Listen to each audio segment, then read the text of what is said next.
Howdy, howdy, and welcome to Moose Podcast number 329. I'm very grateful for you spending a little of your time this week with me. Appreciate also all the love notes you folks send. Some great questions this week. Yes, I'm working on some guests for 2023. 2022 got to be a little bit of a challenge there at the end. And yes, I have a winter question podcast coming up really soon. So I appreciate the suggestions, the questions, and you're giving me a little bit of your time. Also want to thank my good friend at Bedford Camera, bedfords.com. FedEx just left, dropping off my latest acquisition from Bedford's, a Nikon Z51.2. Yeah, probably not the lens you would expect me to say I just got, but love that thing. Wow, it is unbelievably sharp. Narrow depth of focus. And Bedford's had it in stock. Made a call. Bing, it was here at the house in time for me to head off to Yellowstone for over a week. So thank you, Bedford's, because I know you not only give me that incredible service and killer price and discount, they provide it to all of you as well for whatever it is you need to buy or want to buy, which of course is not always the same. But remember, bedfords.com. As for that Moose, M-O-O-S-E discount, save yourself some real coin. So thank you, Bedford, for sponsoring the Moose podcast. This week's podcast, it's the feeder game. You all know that I love to spend a lot of time photographing birds, especially here at the ranch, where we suck them in like crazy. In fact, part of the feeder watch that I blogged about a week ago, maybe 10 days ago. And I entered things and the feeder watch says, yeah, that can't be there. Prove it. And so got a photograph.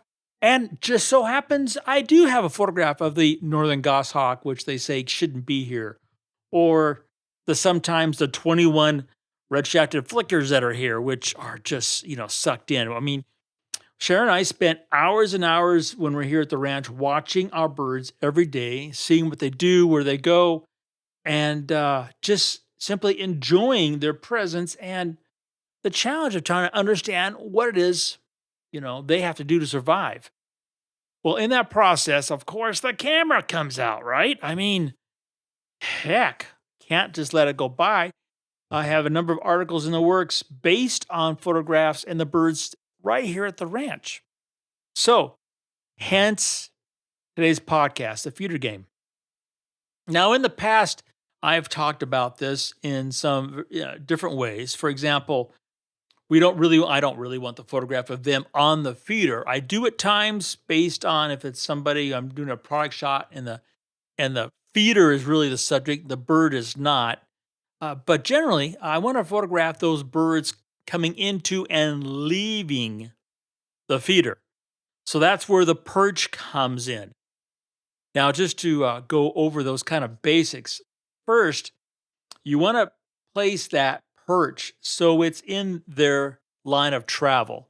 So in other words, if they're flying in, they're going to typically land in a tree or a shrub, then bounce to that perch, and then go to the feeder and go out, or vice versa. They can come right to the feeder, bounce on the perch, and then go back to the shrub or tree. So that perch is always in that line of travel, and that's kind of important to set up. I have a number of perches. Some are actually real, actually attached to a plant or shrub, but a number of them are in a Justin clamp attached to a light stand. And I go about the property. I find those perches that have some character to them. They're the right diameter, and that's really important about that perch. You want that perch to be physically small, not overbearing. So when get the bird perched, it's not this big old broomstick, but this little petite little perch. At the same time, that perch, you might want a little character to it, maybe some moss, some broken off bark, something like that, gives that perch by itself just a little bit of a flavor. Then you're going to set this all up in such a way that wherever you're going to be, and we're going to talk about that in a moment, that When you focus on that perch, a couple things happen. First, you get the image size that you desire. And that's why I put them on a light stand so I can move them back and forth. The closest that stand or perch will be is the MFD, the minimum focus distance of the lens. And then the furthest, I might move it back so I'm not photographing eyeballs. That's not really my style. I want more of the environment. So then comes the next parameter where you put that perch, and that's the background. Do you want that background really out of focus? That could be one option where you place the perch. There's nothing behind it. You might have something really bright in the background you don't want in the photograph. That might be a priority where you actually put that perch. So there's a number of variables. It's okay, comes down to you and your photography, the story you want to tell. What's really important here is understand that either I have to physically move or you or, combined, both of us have to move with our camera to change the background based on where they're perched, or we actually move the perch, which is why I have them on light stands. The light stands were originally all black. They've been out there so long, they've got this light maroonish kind of cast to them. They've faded in the sunlight. Now let's get to a couple of things you're probably wondering about. The first and probably one of the biggies is the actual lens. And here's the beauty of this whole process, that you are in control of it, right? I mean, because you are setting up everything. You set up the feeders, set up the perch, and you're going to be totally manipulating the background based on these things. Now, you can use literally any lens you want. When I started out, the 7300 was a real popular lens that I used. I just had the perch much closer to me than I do now. So you can actually use any lens you've got. You don't have to go out and buy a lens to do this. That's the beauty of shooting your backyard birds, and playing this feeder game. You can be in control of these items. Now, my personal preference, I have basically nowadays just two lenses I use here on the ranch photographing the birds on the property. I'm either using the Z400 4.5 spectacular lens, just radically sharp, small, light, easy to use, really, really short minimum focusing distance. Or I use the 800 5.6 AFS with its match 1.25, giving me about 1,000 millimeter f8 lens. Both these lenses are just incredibly sharp. Were great for what we're talking about. Now, with those two lenses, okay, I've got to actually be somewhere. And that's kind of getting really into the heart of what I want to talk about this week a little bit in the feeder game. So there's three options. I'm just going to be just standing out there shooting. So, I'm not hiding. I'm just standing there. B, I have a piece of camo cloth that covers the entire sliding door. So it's a double pane sliding door. Camel cloth hides or hangs in front of it. There's a slit to shoot out of. And I have that on one particular feeder. And lastly, I actually have a pop-up blind. I used to call them that. I'm not sure what they call it now. That is out permanently set up. Why do I have these three different things? Well, that's what I want to talk about, the feeder game. So let's go with the option A, just standing out there. So some of the feeders, I actually put in some time. I stand there. And I do that because there's either A, no place for me to hang a piece of cloth and shoot from the house outside, or B, to set up a blind. So then my option is just standing there. And when I just stand there, here's the thing. The birds have to basically get habituated a little bit, get used to you, and you have to play the game so that all happens. Now, what's the game? And it's the same technique I used, for example, last week at Zaxton Bog at the feeders, where, I'm just there for a week. I don't have any of the luxuries, and it's the public feeders. Everybody's going to be there at some point. So it's just standing in place out in plain view. Couple things I'm going to do. One, I'm going to walk up to that feeder or feeders and put myself physically in a place where I want to be focused in on one or two perches. I'm not going to try to photograph the whole scene. I want to concentrate on just one or two perches. So I'm probably going to watch that particular feeder for a while. Like I did here, I sat on the deck with on the deck with binoculars and watched the way the birds came in and out to the feeder. Did the same thing at Zach Zim, watched the way they move back and forth. And then I'm gonna put myself in a place where that branch, excuse me, that branch that I want to use as a perch has the best background, and then I'm just gonna do a straight line and boom, that's where I'm gonna stand. Next, gotta understand that when you go to a brand new feeder, be it in your backyard or somewhere like Zach Zim, the general rule of thumb biologists used, and it has to do with how much influence you have on a scene, is they don't do a transect, start counting species till actually they get to their spot and they hold still for 10 minutes. So here's the two parameters you need to take away from that simple methodologies that biologists use in doing counts. One, 10 minutes. Two, holding still. And holding still should be added the caveat, keep them quiet. So you're just going to hold still somewhere for a minimum 10 minutes. And at that point, generally speaking, birds will get used to your presence. Now, if you're going to a feeder that's new to you, or you're starting to work your own feeder in your backyard, holding still for 10 minutes is the challenge. And here's what's really important. You need to hold still so that your camera is basically ready to shoot. Yes, you can be behind a tripod. That's a great thing at start.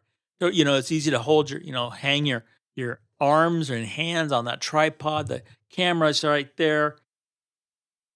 Great technique.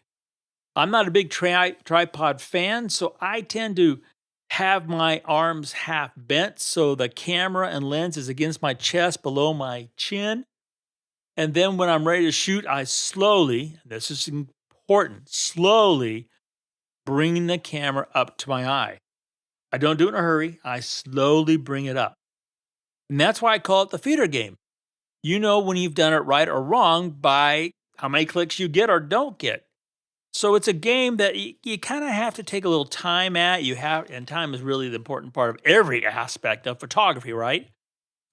And basically that's the game. Now, you can go online and get the cheater code for this game or listen to the rest of the podcast.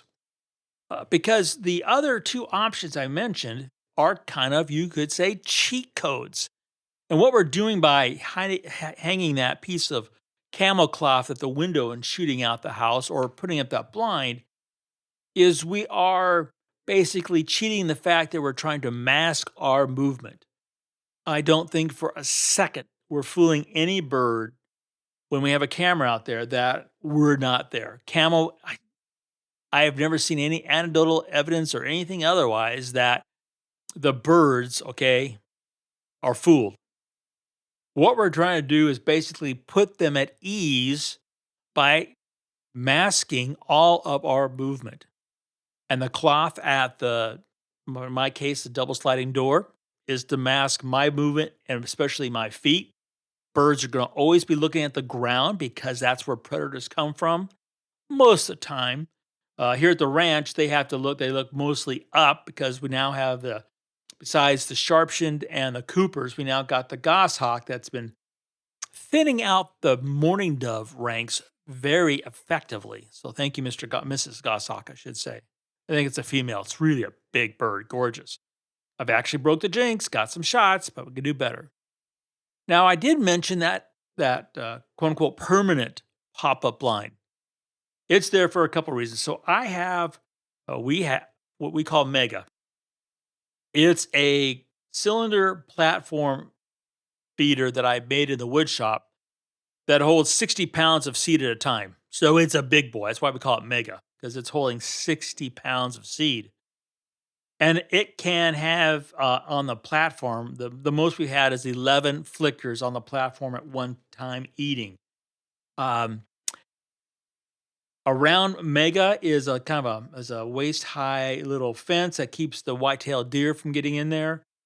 We have two of those metal cylinder 28-inch tubes on the post that keeps the raccoons out.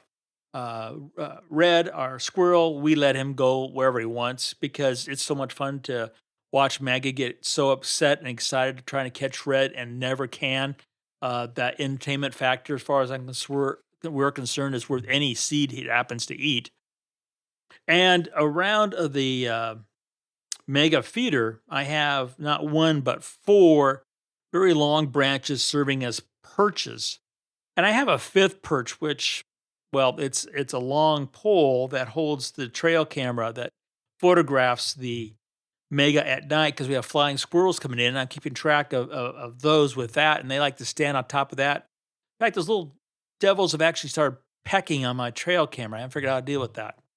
So the blind I set up was set up basically on the same premise in which I did everything else I talked about.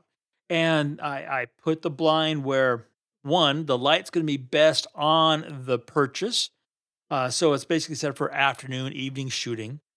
It's got a clear alleyway. So behind all the purchase, there's nothing there. So the depth of focus is gone. And the blind is actually set up for the 800. So there's quite a bit. There's a distance between it and Mega. So everything's from, we can get around all this, and then the deer can get around it. So these leave some space, and it's actually kind of tucked away and hidden. So those are the three parts of the feeder game that I play. Main emphasis is letting the birds do their thing with our movement and our being present, not stopping that natural behavior. Now, a couple things I would add to this just to give you a food for thought. There's a lot of times, at least for us, like this winter, we've had more overcast days than normal this winter. And overcast lighting, when it's a good saturated light, it's just a great, great, great light for birds at a feeder. But when it gets that, down to third stop, kind of dark overcast, their colors just go blank. And I don't want that. I want as much color as our North American birds can put out there. So that's when I'm going to bring the Pro Photo. And the Pro Photo A10 will be set up. And one of two things will occur. Either one, I'm going to use a bracket. I use the Really Right Stuff, the old Really Right Stuff 87B, 84B flash bracket that attaches to the foot of the lens. And then it rotates, its eyes rotate and elevates as I elevate to get the subject in the viewfinder. Or B, I will actually put it on a light stand. So it's going to be just on one particular perch. Now, when I put it on a light stand, I tend to do something so it doesn't get covered with whitewash in the process and or become a perch. There's nothing more frustrating than a bird all of a sudden getting on that flash and it's going to be facing the wrong direction. So the tail blocks the light and then doesn't do me any good. So that is a part of the game you want to keep in mind. So you've got to, the game is, kind of keeping your mind, some things you practice is one, you want to get at the physical distance that you desire for the image size you want for the gear you have. You don't need to go out and buy more gear. With that said, I know I'm going to get a call from a spouse in the next month saying, why did you tell my husband he needs to go buy this lens to photograph birds in the feeder? That's okay. Done that before, I can handle it. So that's the first kind of criteria. Two, you want to make it so you can have fun in this process. You don't want to have to, you want to be able to be comfortable, enjoy yourself. So set this all up so it is advantageous to go out and shoot. And lastly, use this all as a means of improving your photography. Yeah, you can get some great shots, but also think of it as a way of, keeping sharp with your basic techniques, keeping gear moving, your mind moving, all those things to help you be a better photographer. So when you go out to that special occasion, location you want to go to, you already got all the stuff kind of dialed in. If the bird's going here, you got that lens that you need to get this close and you need to be from this angle to get the light and the background you'll want. It all becomes muscle memory, the muscle being the brain. And that's the important thing. And we want to have fun. So that's why we're going to make it the feeder game. You guys have a great week out there. Keep on shooting. And remember to make every click your story.